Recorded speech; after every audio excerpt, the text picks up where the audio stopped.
Hello, welcome to Flory Models Tuesday Q&A. Here we are on the 19th of April 2016, and this week it's all about paint. I'm doing lots of different videos on paint, various bits of things that are going to be filtering through. Yesterday we talked about obviously the marbling technique and all the rest of it. Today, if I can touch it, it's wet. We've done the green work, which to be honest I did a little bit of a thing. One side we did marbling, the other one we didn't. As I say, it's a personal preference thing. I can see the point of view of what guys do with it, but from a time point of view, it's very slow. So it was just from the point of view, like this wing, it was like 20 seconds to spray it, where this one was a couple of minutes. So, and really for the difference from this type of process, I don't think it's too great. So it's just that little thing. You can see both ways of doing it.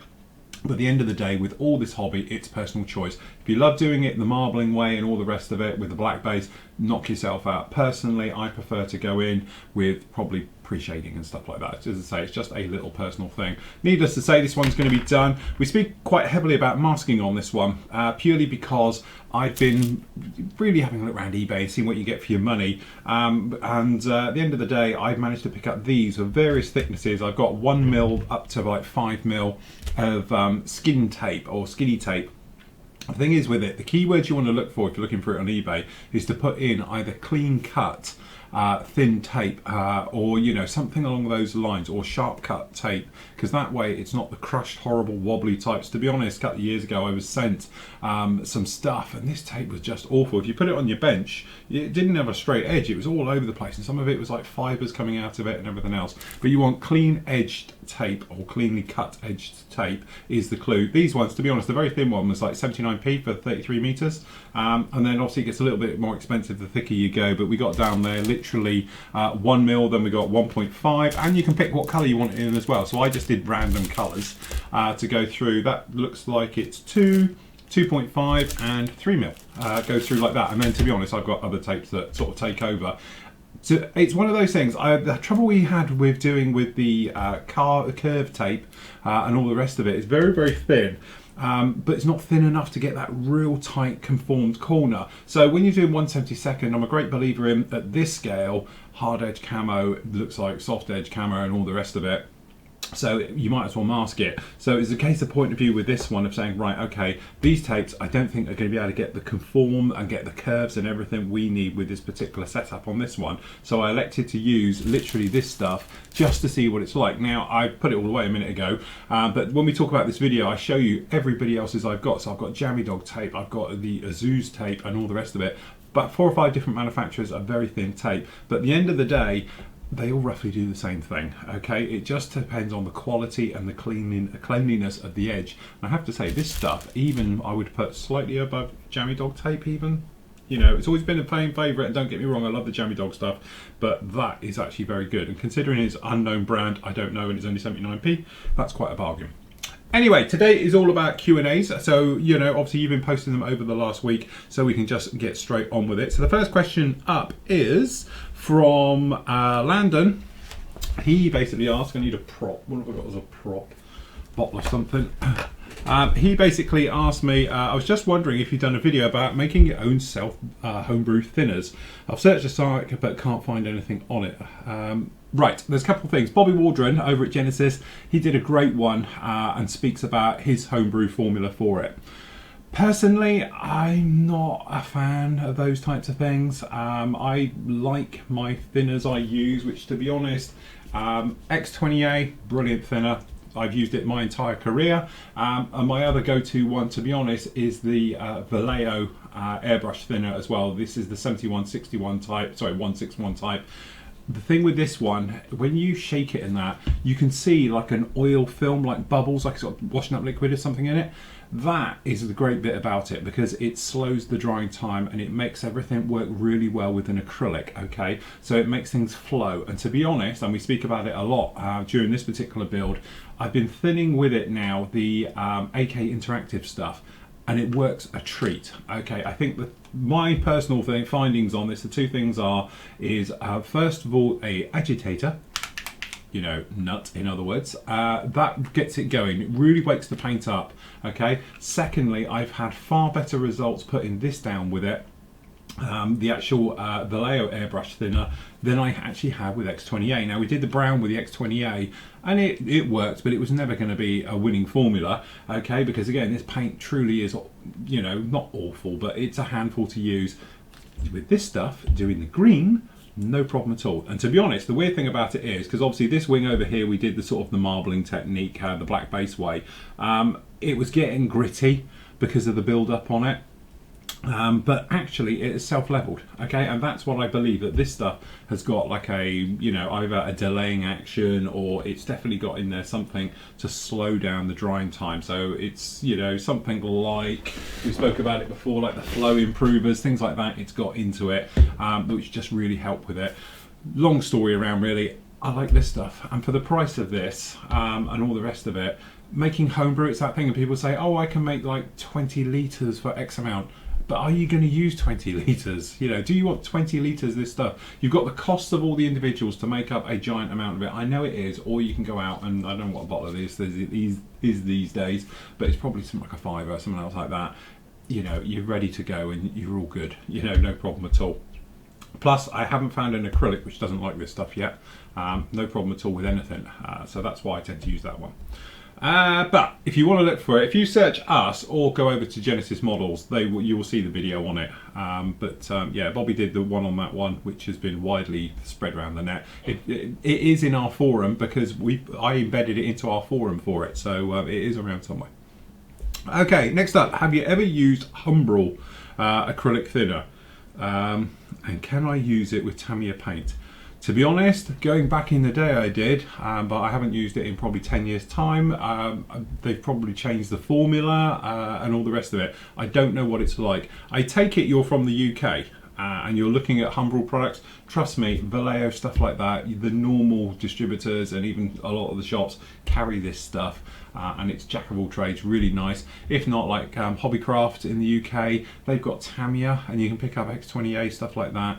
You'll find it works a lot better probably than the Humbrol one. I know it being UK and English and all the rest of it, I said support an English company, but truly their products are awful. And it is that thing with this hobby, it's difficult enough to get a good result without having crap products that you're fighting all the way through. When you can just go and get Tamiya with X20A is perfect, you know, or say Vallejo AK stuff with this stuff with the Vallejo airbrush thinner, perfect, no problem at all. So I would take heed and go with the easy option every time. Thanks Phil. PS, what is the name of the song used in the opening of all your videos? Laugh out loud, catchy tune. Amazingly, I should be on royalty for this. I paid a lot of money for this song. What happened was, years ago, we used to have Van Halen's Jump, and this is around about 2005-ish, I think it was, maybe a bit earlier. Anyway, got a bit of trouble because obviously they wanted money, of which we didn't have any, so we had to change it.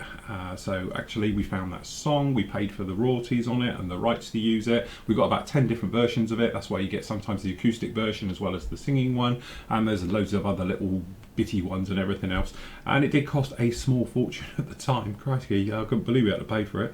But yes, it's actually called, and there's various links and things on the forum if you have a look at it, but I've got to think of its name now. I can't think who actually did it. God, you'd think I'd prepare for this, but it's Come Save Me. If you go on YouTube, something else like that, but it's actually called Come Save Me, okay, and that is the title of it, and I can't remember who it is. I'll find it and put it down for here. But we had it even years before it made it onto YouTube, and we've noticed now the artist who did it has put it on YouTube now and gets quite a lot of links from it and all the rest of it. And it makes you wonder, because we've been using it before he readily made it out there. Okay, so Keith Philpott says, hello. Hi Phil, quick question. Have you ever used silk screen printed decals? And what is the best way to use them? I think you'll find, Keith, that most decals are silk screen printed. Decals, I must have some around here somewhere. The better manufacturers, shall we say, they will be silk screen printed. That's why they are so good. And that's why you don't get little tiny dots of them all over the rest of it. And I thought I had some right here earlier and all the rest of it, but looks like in my infinite wisdom, as always, I have forgotten. Who's the guy? This will be somebody else's. This is the one for the helicopter me and Steve are working on. Actually, they're probably not too bad. The big thing you can spot, we just change camera. it'll change over for us. What happens is, oh, don't tell me I haven't put one in, sorry. I haven't got a card in the other one, brilliant today. What happens is, obviously, it's the carrier film goes down first, and then the different colours over the top of it. But these technically are all silkscreen printed. That's why you get solid block colour over them, and they make their way through. The easiest ones to spot is things like Cartograph. Cartograph, their decals, I still maintain, are the best out there. They do a beautiful job on them, and they are all sort of silkscreen printed. That's how decals are done. They're not like machined out or anything else like that. But yes, I'm just looking, there's some more decals over there. So yes, that's how they actually do it, but it's just literally a layering process. It goes through, has a colour over it, goes into the next one, the next colour goes over it. So it is solid, vibrant colours all the way through. And that's the other thing as well. If you ever do the sanding trick, depending on the layers they've been put on. So for instance, if you're doing like Stars and Bars, World War II, sanding through, you can sand through the white to the blue below.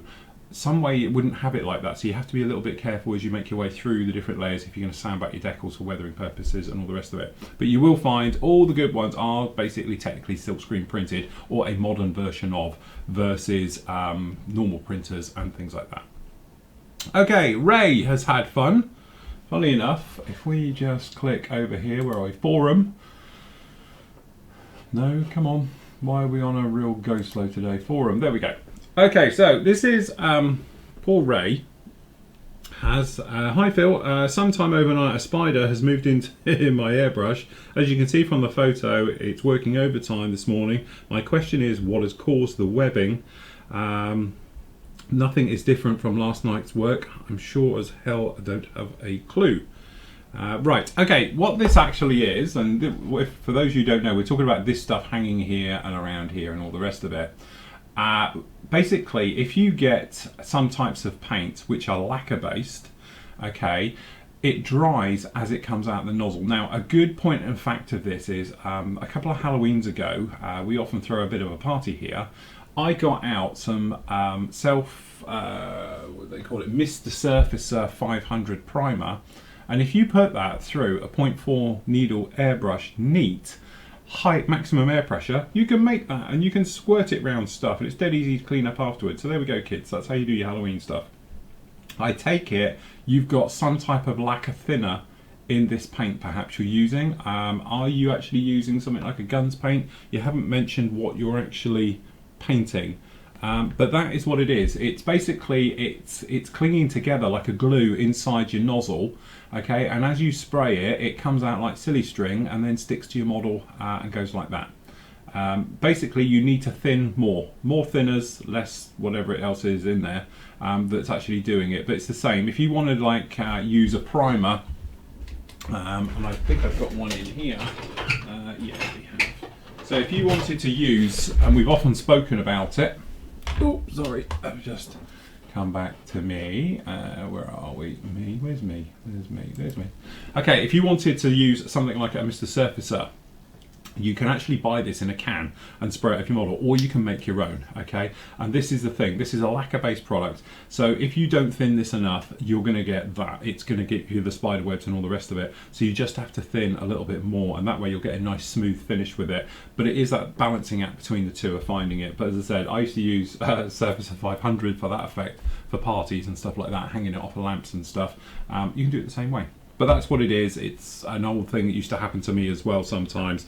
But yes, it does look like something has crawled all over it. But if you look around, also down the bottom of your picture, you can see it on the bottom and everywhere else. That's because it is. It's just like, if you imagine spraying glue, you know, like the old spray glue that you use as well, it's basically doing the same thing. It's drying very quickly as it's exiting the nozzle. It's obviously having a reaction with your paint, and that's what it's doing it. You should be okay. Just rub it off, light sand it, do it again. Okay, although we're a bit late with these, it was 7 days ago. This was after I actually filmed this. Right, hail Phil, this is from Dean. I use Tamiya paints, got terrible glare on this. Tamiya paints, sorry, you used Tamiya paints for painting your Spitfire. You used XF81, 82, 83. Please could you give me the Tamiya call out for this, for my 148 Hurricane.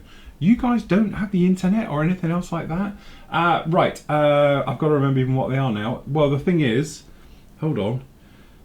Please give me the Tamiya paint callouts for the new Airfix 148 Hurricane. Right, okay.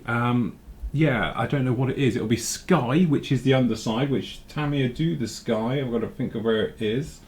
It's XF21 will be your Sky for underneath. Okay, then the brown on the top. It's not perfect, but obviously XF52 is what Tamiya say for it, and then it'll be your dark green as well. So you've got slightly different options on your dark green. If I go back to my old school thing down in here, I've actually got a little thing I wrote. Okay, so this is me back in the day, but basically if you're talking the old school one, which is from 1938 to 1941, dark green, I always used to use XF61, which is a very dark green. The reason I used that one over using, what did I use before, because you can see where I've changed it slightly, XF58 is that? It's 58, yeah, which is the other one, is I preferred the darker green because when you lighten it up and weather it, it just has a better look to it. Okay, and yeah, flat earth, dark flat earth, which is XF52. I will say they are not perfect. It's bloody close, but for instance, when I was doing this one, similar colours for the top, it was just that thing that I thought, right, okay, we did the Hurricane, if you're honest, in these two, which is we used the Italeri paints. So we used down this one, Italeri's dark flat earth, and we used their flat dark green, because I think those are really nice colours. But this one I want to do something a little bit different, and obviously being paint week, I wanted to have a challenge. So that's why we've ended up going down the AK route. And if I remember, it's the AK 2012 and 2011 are the AK ones for it if you want to have a challenge and put those in. But the Tamiya ones just need, I always felt when I was doing it back in the day, they weren't exactly perfect. It's not as good a colour match, to be honest, as this or anybody else's. They're just slightly off. I was hoping, to be honest, Tamiya were going to redo it a little bit, but they haven't yet. But that'd be colour callouts for those. Okay, Fred says, hi Phil, 2 questions, one serious, one for fun. Oh god, I hate these. I should pre-read these sometimes. On some kits you get instrument panels with raised bezels and decals for the instruments. How do you handle that? Do you put down the decal in one piece, or do you cut up each instrument decal and place them into the bezel? Depending on your scale, if you were doing something like 1/72, the chances are just mow it right over the top and then put setting solutions and let them self-bed in. If you're doing it at the bigger scales, obviously if we're talking 32nd, some of the 48 stuff, but mainly for anything bigger than 32nd, 24th, then I would cut out each one and place them inside the bezel and do it that way. Or you can go down the aftermarket route as well. We've spoken about them before, and you can buy aftermarket just dials and things like that, and you can put those in. Certainly I would keep the texture. I know some people tend to think sand it off and just go in there, but yeah, it's personal choice. If you wanted to and you had a perfect little hole punch set, you could knock on each one of them out, but the trouble you find, they're so small, when you try and poke them in the hole, if they get air under them, they sort of sit on the side and they don't lay in flat and all the rest of it. Yeah, get in there with some softeners and setters and just put the entire thing over and let it all blend in. Then what I tend to do, once it's down and it's dry, is I'll dry brush right over the top so the bezels pop a little bit more, and also it'll kill off any shine you've got in there. Flat coat over the top and you're good to go. Okay, so the other question is, I also noticed that you often lick your sanders paper towels used to clean away the wash from your model. Do the sanders and the clay come in different flavours? If not, maybe something for the future. May I suggest orange, root beer and chopped liver? Very good. Yes. Okay, so Phil says, hi Phil, have you ever thought about doing some books? I know that you do tutorials on such, but people like books. This may increase your subscription. By getting those who don't know about you as such, you could do a basic, advanced and a pro. You've got to call them though the Flory effect. Be a brilliant one. To be honest, I've been asked this probably every couple of years. I get somebody come and say, will you do a book and all the rest of it. I've got a couple of friends who are publishers and things like that. To be honest, one of them asked me only last year to do a book and a series of books. It's not something I'm interested in. If I'm honest, I find books, they are great for showing you, but not explaining it very well. And that is the thing. printed media, I'm not saying it's dead, because obviously it still has its place and all the rest of it, but it's very hard to show warts and all stuff. It's all very well them having beautiful backgrounds and clean cutting mats and pointing to things like I'm sanding, and by pointing at it, yeah, but the real world is you're not actually showing physically how you do something, and that's what I tend to do. You know, I want to show you warts and all exactly how I do it, when there's a problem, how I rectify it, when things are going wrong. You can see it from beginning to end of things going wrong, not just trying to explain how things go wrong. I'm a great believer in, like, you know, if a picture sells 1,000 words, well, a video will show you 10 million, okay? Because it just explains so much more sometimes by not saying anything. And that is the thing to it. But it is that thing. I have been asked, I do get asked a lot. As you say, over the last 5 years, I've probably been asked 10 times to write something or put together or collaborate with, and that goes right the way through. But I suppose, you know, don't forget, I did magazine work. I've been in the magazines. I used to do work for Airfix magazine, things like that. And again, I get disheartened, because what happens is, obviously, they've only got so many pages, and when I'm explaining stuff, it was always that thing that, you know, they say to you, we need it to be no more than so many thousand words, no many more than this pictures, and all the rest of it. So even in some of my more detailed builds in magazines, it might be like a 4 or 5 page spread. But really, if I'm honest, as I'm looking at it, I've told you nothing and taught you nothing. Yeah, I could sit here and do a video and within half an hour write a book.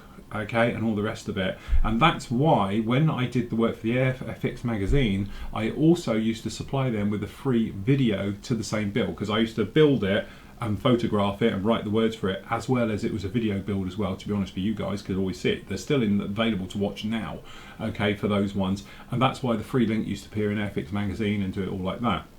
Purely because I used to be so frustrated with what you can actually do and show.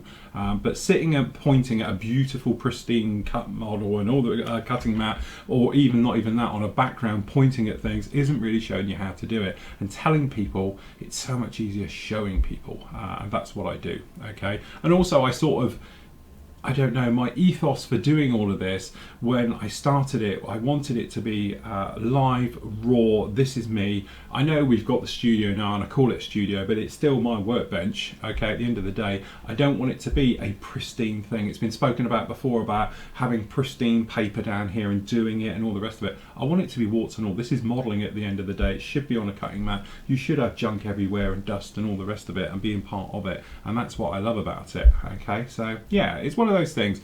Books I think are great, and obviously we review books and we go through them and all the rest of it, but it's really hard for people to explain in detail exactly what's going on. But it's even harder to explain it when it's going wrong, why it's going wrong, and how to fix it. And that's something you never seem to see in magazines and things like that. Somebody should write a book on modelling going bad, and then I'll be interested in that one. I'll write one of those perhaps, where models fight you all the way.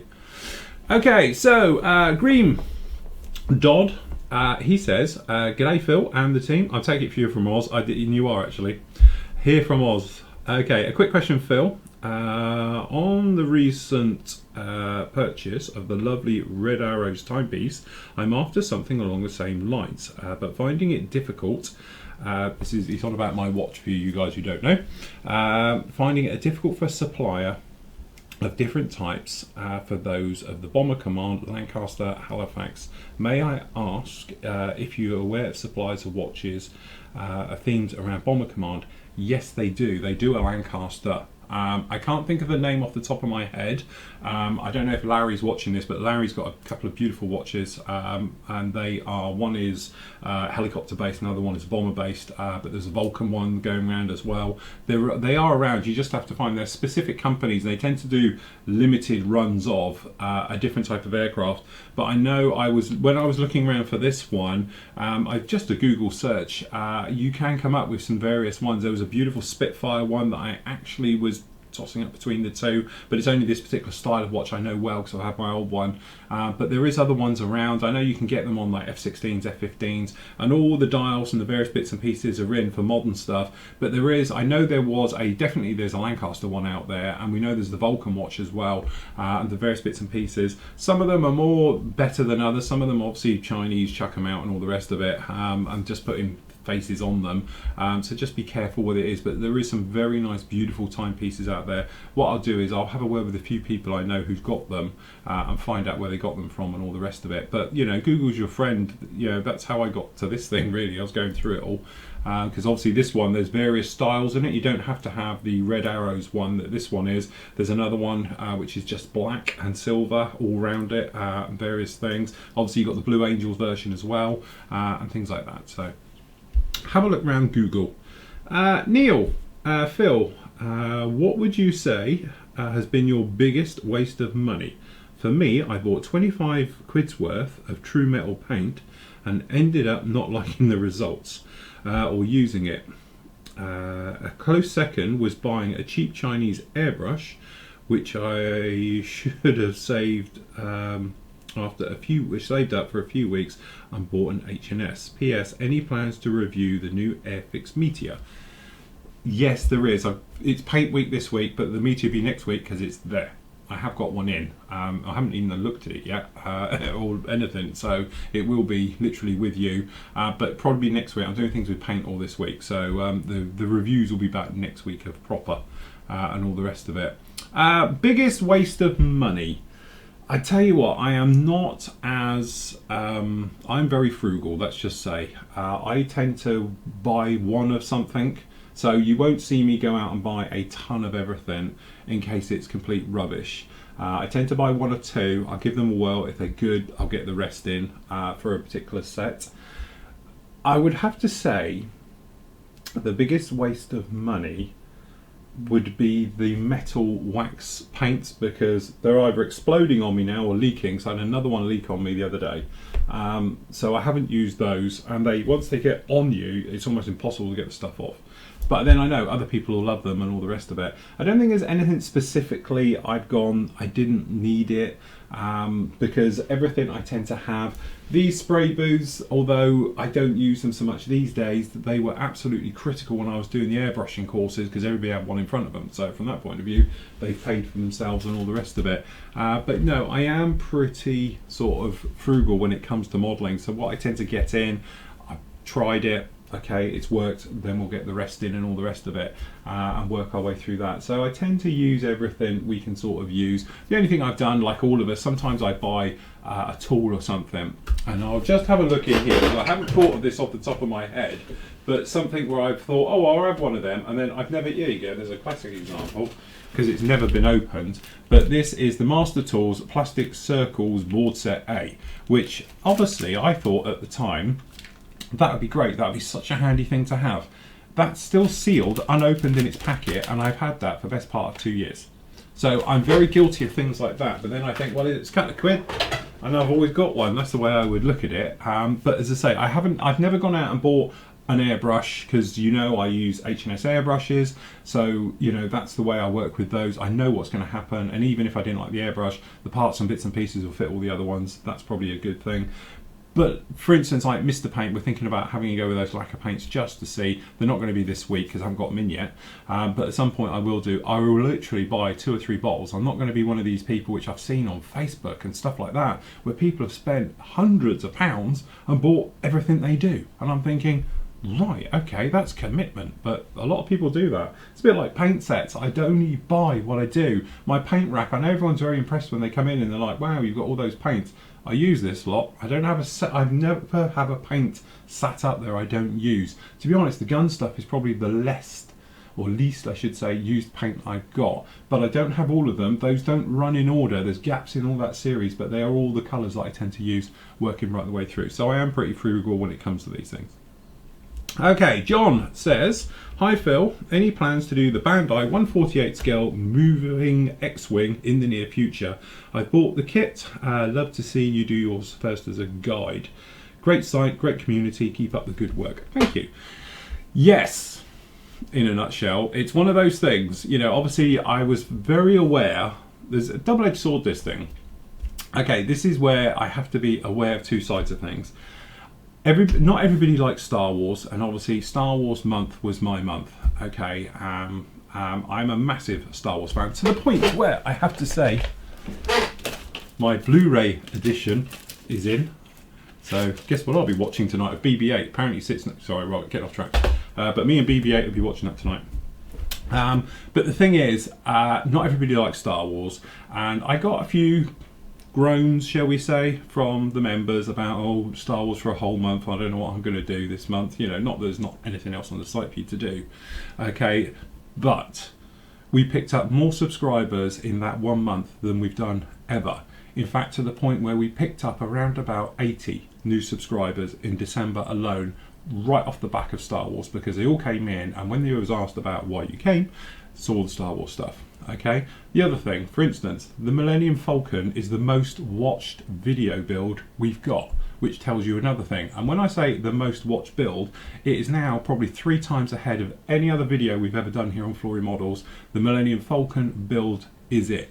Okay, and if you're not a member and you want to have a look, there's one part of it is a free section, which is what drove a lot of people in, because I made it's a free to watch video, 30 minutes about the painting and weathering of it, and we had a mass influx through because of it. So it's like a double-edged sword, because everybody likes Star Wars, and from a great thing of me getting new subscribers in, and obviously the funds that come with that, it's fantastic. But not everybody likes it. That said, it is on my hit list to do. There's 2 kits down there I am itching to get on with, and one of them is obviously the X-Wing, the moving one, because I just would love it on my shelf. I think it'll go great with everything. Okay, and the other one is Boba Fett stuff. Okay, so that's great. And I've got a speeder bike down there, which is almost finished. But I haven't had time to finish it, but I've even videoed it as well. So there is a video build that's halfway through, but I've never completed it. Run out of time in the month. I did it a bit over Christmas, but I never finished it off. So it was just one of those things, because the groan factor from the membership, like, oh, it's Star Wars, I hate Star Wars, and all the rest of it, it was like outweighed by the amount of new people we had coming in. But as I said, I have got the Anovus suit coming, which is still on order, and it should be here at some point. And when that comes, that's going to be a build here on the site as well. So, because obviously it comes as a kit, but it is a full-sized, to me, suit that I have to put together. So we're going to do that as a video build as well. So maybe we'll have another Star Wars-ish month come through, or maybe we'll just call December Star Wars month, because obviously with Rogue One coming out as well, it's all going to fit in. So never say never, but trust me, I'm itching to do it, because again, they are absolutely beautiful kits, lovely to do. But as I say, I don't want everyone sort of getting moaning because it's Star Wars again. But I'll build it tomorrow. Okay, Brett says, hi Phil, I'm looking forward. I'm looking for how you made your spray filters. I looked for the May 12 video and it's gone. So is it? Have a look on YouTube. It'll still be on YouTube. Can you do another one or tell us about them? Right, it's very simple. In fact, so simple, I haven't got any left device. No, I haven't got any actually here. Just a quick recap. As you know, I just went out and bought a roll, dirt cheap. To be honest, they have gone up in price now. I was lucky, I bought mine a long time ago, mid last year, but they've gone up. But this stuff is, this one's due for a clean as well, literally just spray booth filter. Okay, so what you do, you go out and buy a roll of it, or your local IPMS area, or just get a group of you locally, go out and buy, and literally they are, I think they're 2 meters tall, but like mine is 2 meters by 25 meters long. Okay, and out of that, you literally just put down a template. To be honest, I just went out there with a Sharpie, big pair of scissors, and I just cut them into this size. Okay, then what I did was, traditionally this has that cardboard lattice over here, so what I did, I've cut that out because you don't need it anymore, and we just poke the sponge up into here, okay, as is this one, and then that gives us our perfect finish. And I changed that one a couple of weeks ago. That's why I've got the empty one down there. But I cut off and did 2 at a time, you know, from the end, because you have to take about, I don't know, sort of 5 or 6 centimeters off each end just to do it, and to make them fit in. But yeah, really good, really cheap way of doing it, and it just works really well. But if you go to, if you can ever find any of the videos on the site, you should do, but literally just pop onto YouTube and go through the new show ones. There's hundreds in there. In fact, we're about to do a barrier, because we've actually done now, as of today, not including this, it was on 1,388 videos we've now got on YouTube. And I know for members, you can see them all.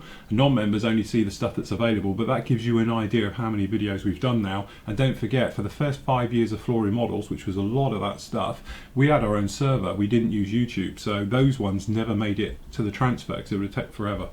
So, yeah. have a look in there. Okay, Peter. Hi, Phil. Quick question. Have you ever tried the Ultimate Modelling Products UMP Airbrush Thinner? They claim it's the only theatre that works on all thing. Contractually, I'm not allowed to speak about it anymore. As you might know, don't forget, I don't own the sales side of the company. The company who I work for, I'm basically on a gag order. Apparently I shoot my mouth too much. I don't know. Tell us how you get on with it. That's all I can say on that one. As I say, otherwise I'll lose my job. Gary Bishop. Hi Phil. Went and purchased one of the Wingnut Wings kit. I can never pronounce that. After seeing your build, and I must say they are outstanding. Which in turn I purchased another one. Question: I noticed a company called Roden, which makes World War I aircraft. Any chance of doing a review on them or a build or two? Of course, you may have already done one. Seems at one time they were the only a few World War I aircraft kits around. Really enjoying all the different ones that you can purchase nowadays. Enjoying the site and the videos. Keep up the good work, Gary from Kentucky. To be honest, the only time I've ever built a Roden kit was for a commission years ago, and it was a World War I, and that's probably why I never built another one since. The only trouble with the Roden kits, they do a lot of 148 stuff, which is, we know, in wing scale, as I call it, in 1/32, is tiny. So the tinier they are, the even more of a nightmare they are, Wingnut Wing stuff.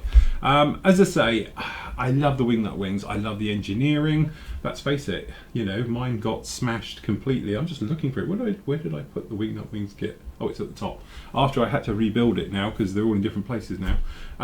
But yeah, it's one of those things. Never say never. I'd love to come back. If I was going to build a World War I aircraft, it would probably be Wingnut Wings, purely because idiots like me, you know, ham-fisted, you know, sausage finger brigade, they are so easy to go, and they show it all the way through. The instructions are nice and clear, and you can just literally build them straight out of the box, no problem. The trouble that you have, obviously, when you're going to go down to other manufacturers, such as the Roden kits, is they're more mainstream normal kits, so they're a little bit more fiddly to get together and all the rest of it. And because World War I's not really my era, it's you know, it's one of those things I try and avoid. But as I always say, if everyone wants to make me struggle and sweat and squirm on camera, just get me to build one. Just do a poll, say yes, build a World War I, and I'll try and find something with less rigging. Although rigging I'm not terrified of anymore. That elastic, I have to say, considering that model took the biggest hit of its life and bits went everywhere, none of the elastic broke, and putting it together, it is still there. Just a couple of little bits, and I had to restretch it, but not once has that elastic sagged, gone off, gone brittle, broken, or anything else like that. It's been fine all the way through, and if I remember rightly, that one's got to be 2 or 3 years old now, and it is still good. And considering we painted the elastic as well, we had no problems with it. So I have to say, brilliant job on that one, and the kits are absolutely superb, beautifully engineered.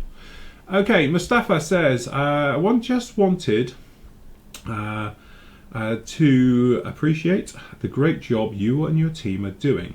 I just wish to make one observation. So far, I've only seen 3 locomotives released, or trains guys, by kit manufacturers in 1/35 scale. The BR25, BR86 and WR360. I have built 2 BR52s so far. I would love to see British steam locos and American diesel electric monsters in this scale. The equivalent G or O scale locomotives are just too expensive, especially when one has no intention of running them on a layout. Does anyone else agree? I have to say, Mustafa, it's one of those things, or Mustafa, I really would love to see more civil side make its way into the hobby. The reason I say that, I had a bit of a rant the other day, and I was talking about like JCB should do some kits, and Case and Volvo and all those things for rock trucks and diggers and backhoes and all things like that, because I think that could be a very nice side to the hobby, and it would increase the overall. Now, I am aware there is specialist companies out there, there's a lot of garage kits out there who do make them, but I'm on about mainstream. So somebody like Tamiya or Airfix or something to pick it up and go with it and say, right, let's get the licensing sorted.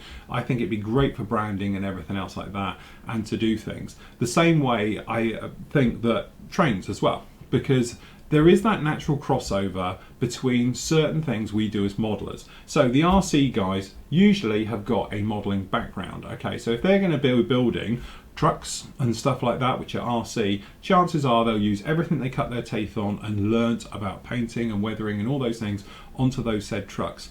I would love to see more civil stuff make its way into the hobby. Okay, so we get cars, but we don't get all cars. We get, you know, obviously motorbikes, but you don't get all the motorbikes. And I'm just thinking, I think if somebody was really to go for it, this is that thing, somebody posted up on the forum and said, if you won the lottery, would you still model? Yes, I would. I just happen to own a company that builds what I think should be available, such as 1/48 scale Buccaneers. And all the rest of it, and I would probably then get on to Case or JCB and someone and say, right, let's get going, you know, because modern armour kits, the way they're engineered and everything else like that is great, and I love that sense of engineering, and I think you could do something equally as well with mechanical stuff, like, as you say, rock trucks, you know, and as you say, the big heavy diggers and backhoes and things like that.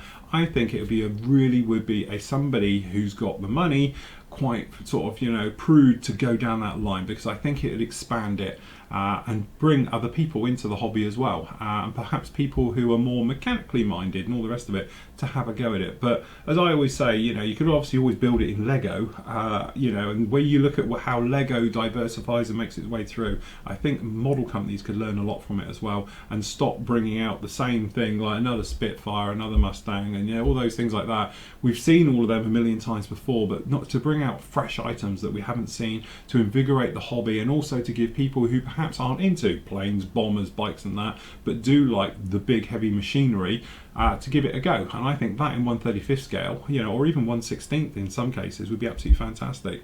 And again, trains, most train guys, let's face it, cut their teeth and do modelling.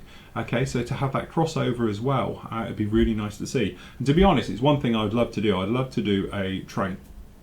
And I'd say, you know, Stefan did a great one years ago, the German one, and all the bits and pieces. And I know Steve has mentioned, all right, partly in a joke, but it could be a point, is us having a Flory Models train where I build the train and then all the wagons members build. Okay, we call it the Flory train, and it goes to shows with us and all the rest of it. And, you know, so each member builds a particular, you know, wagon for the train as it goes right the way through for the rolling stock, which is a great idea in theory, but then I get lumbered with building the train. But I really do agree with you. I think it'd be nice to see a real diversity in the hobby, just to bring everything round and in and everything else like that. But you know what the problem is? Obviously Case will want a lot of money, JCB will want a lot of money, and Volvo want a lot of money in licensing. And I think that is the problem with the hobby now. It's got so tied up in all the licensing and all the rest of it. Everybody forgets that it used to be, it was great, because if Airfix or Tamiya or whoever took on a product, it's advertising for them. You know, that's how I would see it. If I owned a company and then a model company made a model of me, I would see it as advertising. I wouldn't be expecting them to hand over a lot of money to be able to use my name on the side of it or something, for instance. But unfortunately, that's not the times we live in anymore. Rant over. Okay, Paul White. Hi Phil, could you please help me? Oh God, what do you do? Have to click. Well, sorry, what do I have to do to click to make my first post? Many thanks, Paul White. Well, Paul, you've obviously made your first post because you've just posted it, and that is your first one. Okay, right. I take it you mean if you were doing a particular section or something. Right, this is going to get very... Come on, everything is so slow. My computer today is so slow. So, if you were... Cool, now we're really going to have a problem. Sorry, I didn't realise we had a link back there. Right, okay, so if you were down in here, for instance, what you would actually do, if you were in down here and you wanted to start a new thread, I take it. So let's just go, for argument's sake, let's go to category. Say you wanted to introduce yourself or something else like that. I've got to see that's a long way away from me, and it's on an even smaller screen. You'd go here, all right? This is where obviously you'd introduce yourself and all the rest of it. If you click over here at the top, you've got new topic. Okay, so if you just click that, it comes up. So you've got your title, your various bits and pieces, and then down if you want to subscribe to it, i.e. if you want to know if somebody's replied to it, posted on it, anything else like that, you just click that. You can pin it and things like that, which I won't worry about. Lock it, you don't worry about. I don't think you can see those even, that's just me. And all the rest of it, or put a poll on, that will show you a different thing. But just make sure you put your title in, otherwise it won't let you post it. You post it all down there, and then you go post new topic, and that's it. And that's how you start a new topic. Very straightforward, very easy. Okay, but that's just try. I know I had a rant about it the other day. Put them where they should be. Don't just dump them in general chat. Okay, so if it's something to do with paint, if it's introducing yourself, a model kit, just have a skim through the forum and you'll see which area it should go into. All right, or if you're not sure, just shout one of us, me, Steve, or Hans, or something, and we'll point you in the right direction. Okay, but as I say, it's very simple. It's just, you know, one of those things. It's a little bit, if you don't know, like everything, it's like what drives you mad. But I take it you meant starting a new post, not just replying. Okay, coffee break. Whilst my fast lightning speed Samsung, although saying that my computer's really slow today for some reason. Right, cold coffee. Okay, Mike says, Phil, I've only been a member for the last 3 years. Sorry, yeah, I've only been for the last 3 years. So I'm wondering what the origins of the Flory team members like Hans and Steve. Just curious if you give a little background on your relationship with them. How they got the official team members and what that actually means for Flory models. They both do amazing work. Okay, this is obviously when I started this. History lesson for you guys who don't know. What happened was that I had another website, but it was called Flory Models, and all the rest of it, where I used to have my commission work, and I didn't used to charge. It was free and everything else like that, and I would answer questions and various things. And this was back in around about 1999, 98, something else like that. Okay, and everything was hunky-dory, no problem at all. It was really all about my commission work, because that's how I earned my living, and I was just doing purely nothing but commissions, and it was my full-time job, and I would answer questions and people would have, which was great when you only had, I don't know, 50 to 100 people, I think, used to go on there and ask questions. And the forum wasn't like a forum either. It was a bit like our homepage, where you could ask questions underneath the different topics. So it was very, very early days and horrible, really. Okay, then everything went pear-shaped and all the bits and pieces, as you know, and we became Pro Modeler.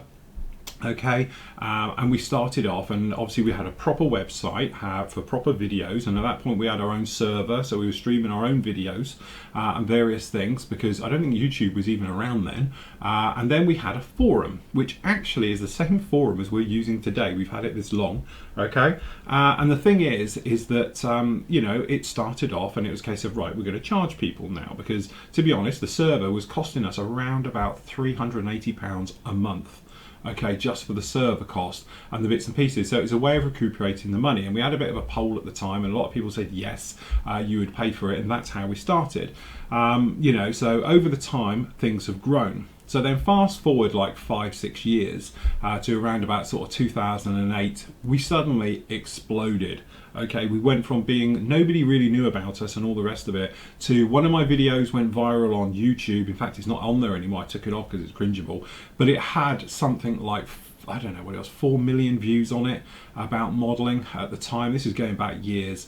It was a montage video I did of literally just like photo stills all went up to music and all the rest of it. And then next thing you know, as you say, it went viral, it's huge, and we had members pouring in from everywhere. And to be honest, one of the rogue ones is still with us, which will be Anthony Lawton. He is still a member here now. He had a break from modelling and all the rest of it and left us, but he's still hanging around, and he's one of the first people I basically said, if anybody wants to lend a hand, shout. And he put his hand up and literally helped out, and I had another guy as well who's no longer with us, and literally they would help out in the forum and answer questions and point people in the right direction, as is now, because I'm just so busy doing this editing, the company stuff, looking after it. I think people don't appreciate we're not a huge team here. I don't have an accountant sat out there or a bookkeeper. I have to do all that myself, so all the paperwork side of it goes with it. Until recently, obviously all the sales stuff and the various bits and pieces, so you always had that headache of doing that. So the guys were brilliant because they would just answer day-to-day running questions and things like that, and it took a lot of pressure off of me because I didn't have to answer them personally. So fast forward another 5 years, okay, and we are to where we are now. So Hans has been with us for, I don't know, since around about 2007, I think it is. I think the same with Steve. And what happened is that they just got my attention. They were either asking, or answering questions a lot. Okay, and really you could see them developing into really good team people. Okay, so then I did, and if I remember rightly, in Hans's phrase, I reached out to him and said, would you mind or want to be in the team and all the rest of it? And after some bribery and the usual things that go with it, because don't forget, they're not paid. I know they get some kickbacks occasionally, but technically they're not paid at all.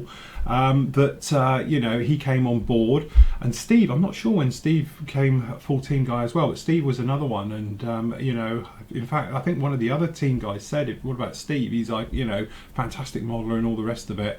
And then Steve came on board. But the thing is, I think you have to remember is that, yes, we do have other people, and we've had team members come and go because just like yourselves, life changes. You might suddenly have a young family, so you can't dedicate the time, change of job, lifestyle, you get bored with the hobby, and that's happened to a couple of the team guys where they just burnt themselves out, and that's what I'm paranoid about with Steve and Hans. And I got a little bit stressed the other month because people were just bombarding them with questions, and I knew they were frightened to go on the forum because they're going to get the backlash, and that's why I got a little bit nervy, shall I say, or a little bit sort of teensy over the actual I'm an animal thing, because I was ready to yank the plug on that because I knew from their feedback how frustrated they were, okay, and all the rest of it, and it just seemed to be that they were being ganged up on and all the rest of it, and really why should they even do it, and all the rest of it. So that's why I did it. What they actually do for me, from my point of view, is they take care of the forum. Okay, they don't have anything to do with day-to-day running of the business. Obviously, they don't have anything to do with any of the videos that I do because I do all that myself. And obviously, the main site, I take care of the entire main site. What those guys do is the real backbone of everything, and that is to look after you guys in the forum. Okay, so what they'll do behind the scenes, like Steve, he's our resident, Pictionary corner. He will go round, and if you misspell or mistitled something or put it in the wrong place, he will usually do it for you and shift it without you even knowing. It'll be seamless. And it may be just because the way our search engine works on the forum, if you put like the scale, and if you just put like a 30-second ND, Fokker Wolf, say, he'll change that to 1/30-second Fokker Wolf. That way the search engine then will categorize it as 1/32. So he'll do little things like that. Hans as well, obviously he runs around in the background doing basically the same thing, keeping an eye on everything. We have had problems in the forum before, don't forget. It wasn't so long ago we had some little shit, to say the least, who was conning people out of a lot of money. It was Hans who picked up on him first, okay, and various things like that. So, you call it police, big brother and all the rest of it, but those guys are there for you and helping you out of everything they do, okay. So from a capacity point of view, I try and get them out of there as much as possible and get them on the shows with me and all things like that. But really, they are the eyes and ears of everything to do with Flory models in the forum, because they'll just keep me informed of things, perhaps, heated debates I want to keep a look out on and all the rest of it. The other thing they do, which is brilliant, is that I can go on holiday. Because I've always had this thing, we don't have moderators. You might notice we don't call anyone a moderator.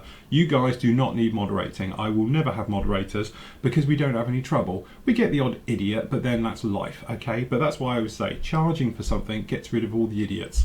Okay, the idiots, they go on sites and say what they like and slag off and diss other modelers or whatever you want to do. That's because they're not paying for it. When you're paying for it, you have that thing. You're responsible for it. It's part of you. You own it. Literally, we're like a PLC in some ways because every member isn't just viewing us. They are part of us.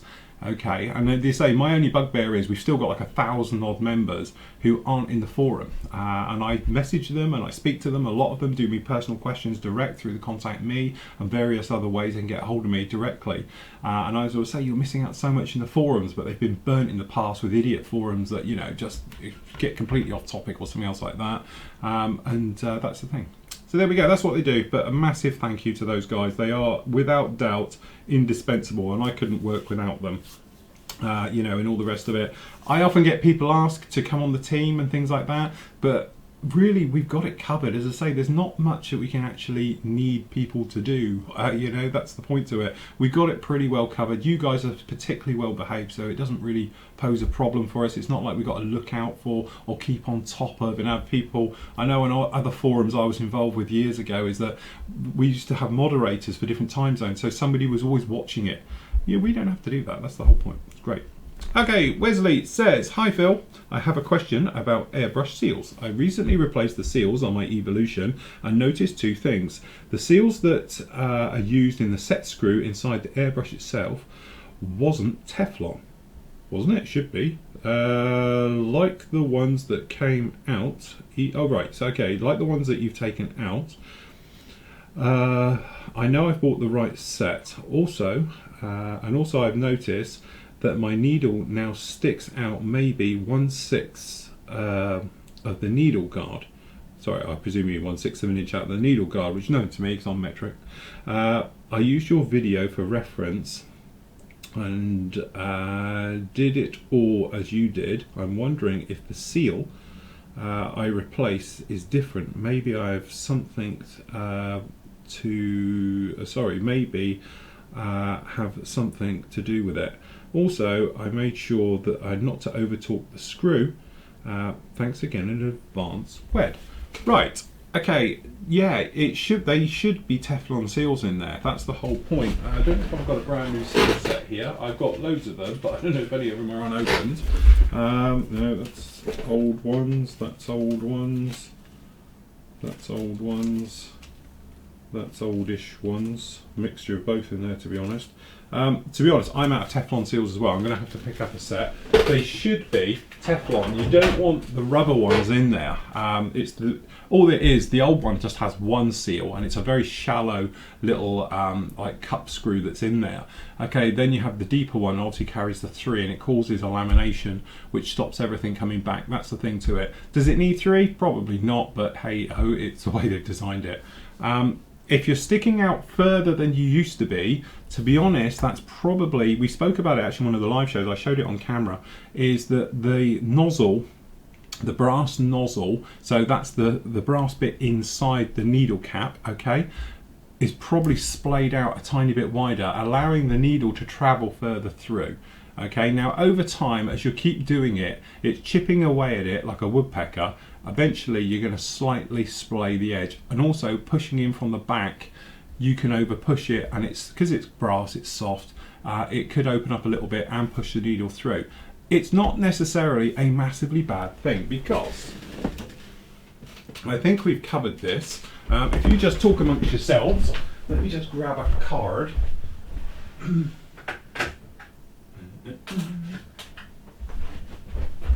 Thing is, I can't use my camera because it's in demo mode without that one in. Okay, so hopefully that will work now.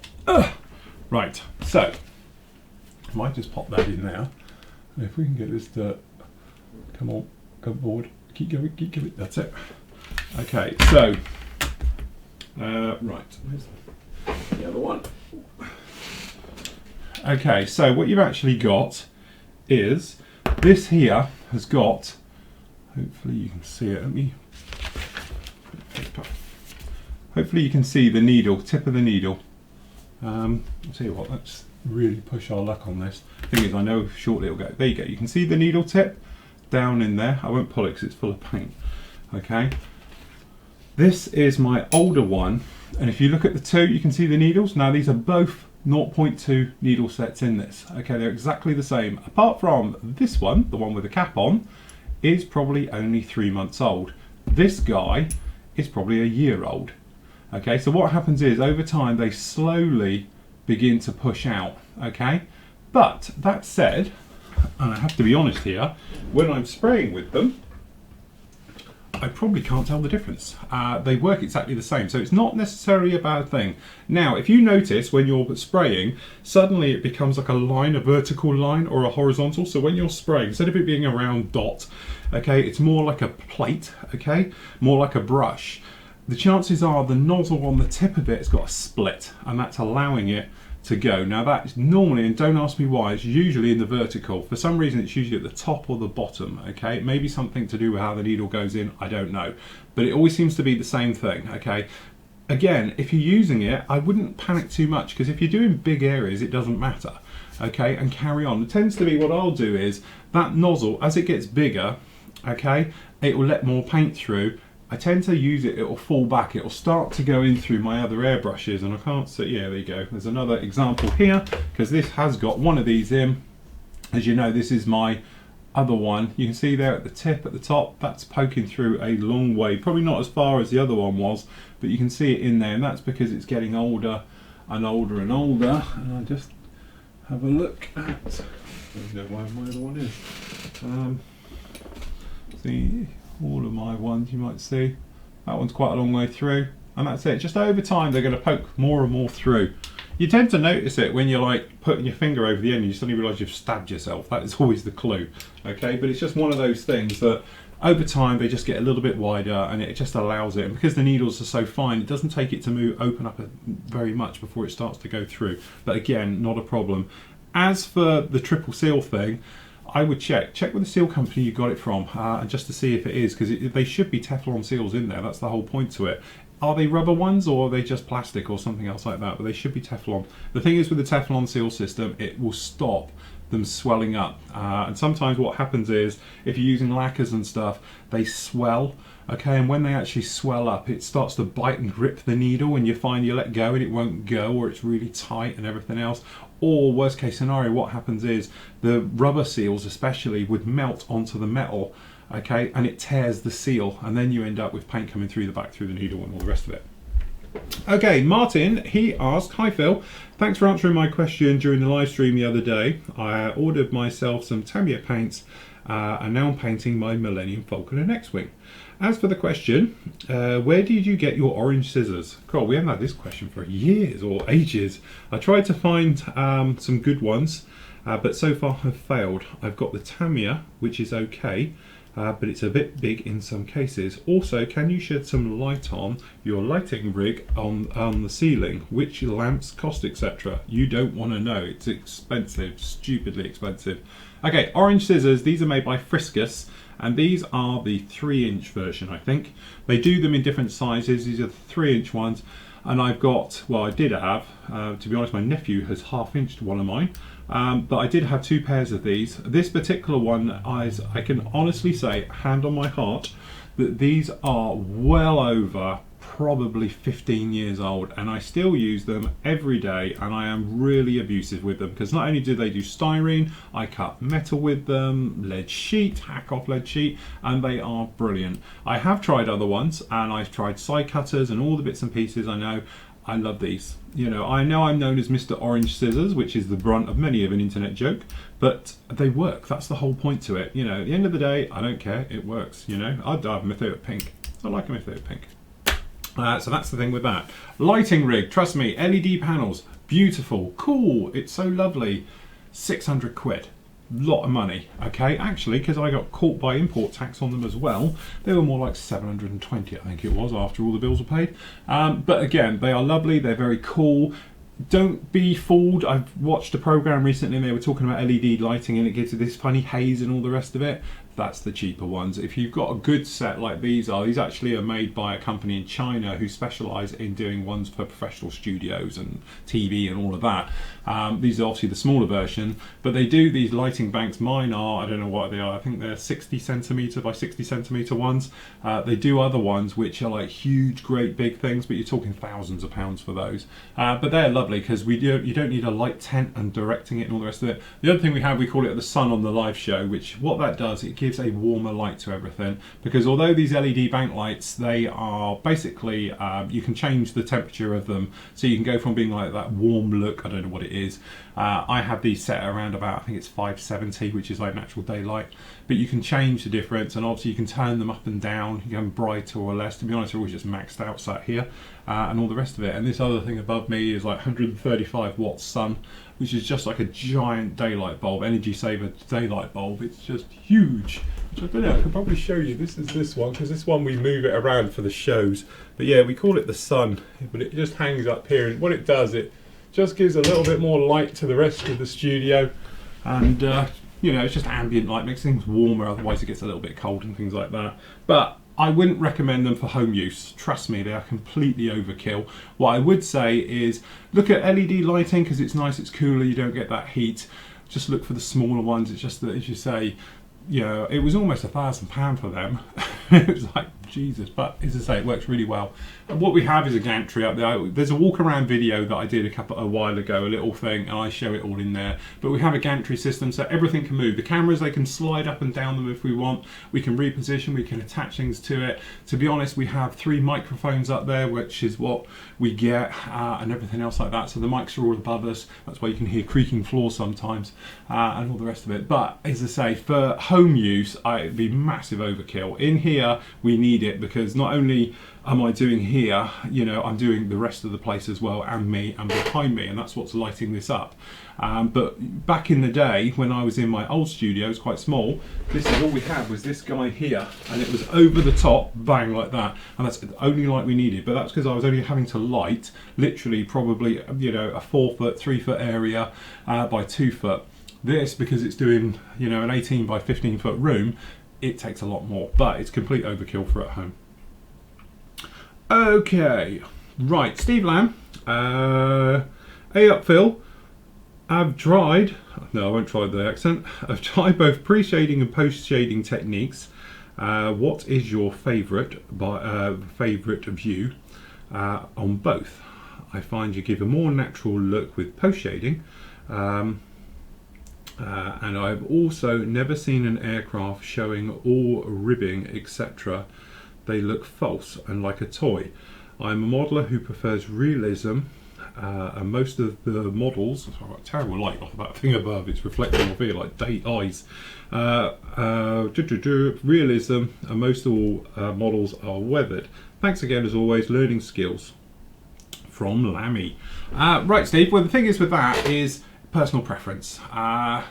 Funny enough, I was talking to another quite a well-known modeller literally last week, and we were talking about weathering and over-weathering and various things like that, and we were saying that it seems to be these days people love over-weathering to the point of view of, like, you know, such kicked in stuff, that what happened to just normal models, you know, and really in life, those ones which have really had a hard life are few and far between in the real world, unless you're doing some, you know, a junkyard look or something else like that.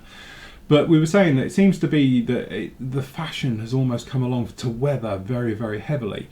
Whereas, and you know, he was discussing with me, because he says, you always heather quite heavily. And I said, yeah, but I like to stop. I wouldn't go for a total kicked in, horrendous look, he said, looking round. Hopefully mine tend to look, you know, weathered. You know, don't get me wrong, I don't do clean, but I don't want them to look sort of junkyard effect and stuff like that. I don't really want that. Most of my models sat there, I'd hopefully are just well-maintained line jets and do it like that for aircraft.